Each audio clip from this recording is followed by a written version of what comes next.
गुडघे सुजणे, कंबर पाठ मान दुखणे, मणक्याची चकती सरकणे, झीज होणे, हातापायांना मुंग्या येणे, संधिवात, आमवात, फ्रोझन शोल्डर किंवा पॅरालिसिस या सगळ्या वेदनांवर आता आयुर्वेदिक उपाय. विजयी भव आयुर्वेद.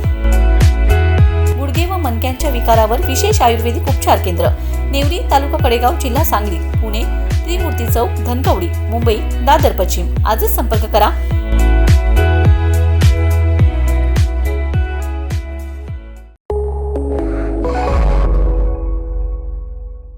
नमस्कार, मी अरुण आणि आपण पाहत आहात 7 स्टार न्यूज. परगणी येथील खिलार जनावरांची यात्रा सोमवार दिनांक 16 फेब्रुवारीपासून सुरू होत आहे. ही माहिती कृषी उत्पन्न बाजार समितीने प्रसिद्धी पत्रकाद्वारे दिली आहे. प्रसिद्धी पत्रकात म्हटलंय की कृषी उत्पन्न बाजार समिती आटपाडी व ग्रामपंचायत करगणी यांच्या संयुक्त विद्यमाने करगणी येथील श्री लखमेश्वर देवाची महाशिवरात्रीनिमित्त खिलार जनावरांची यात्रा भरते. आटपाडी, भिवघाट व करगणी बाळेवाडी रस्त्यालगतच्या मोकळ्या पटांगणात तसेच पाणी पुरवठा, पाण्याची टाकी आणि वीज बोर्ड परिसरात दिनांक 16 ते 23 फेब्रुवारी अखेर ही जनावरांची यात्रा भरणार आहे. लंपीग्रस्त व लाळ खुरकत लागण झालेली जनावरे यात्रेमध्ये खरेदी विक्रीसाठी आणू नयेत. अशा जनावरांना यात्रेमध्ये प्रवेश दिला जाणार नाही.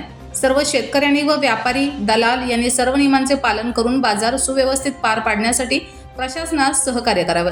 तसेच पाणी साठा करण्यासाठी बॅरेल, सिंटेक्स टाकी शेतकऱ्यांनी सोबत आणावी असे आवाहन बाजार समितीचे सभापती संतोष पुजारी यांनी केले. Bureau report 7 star news.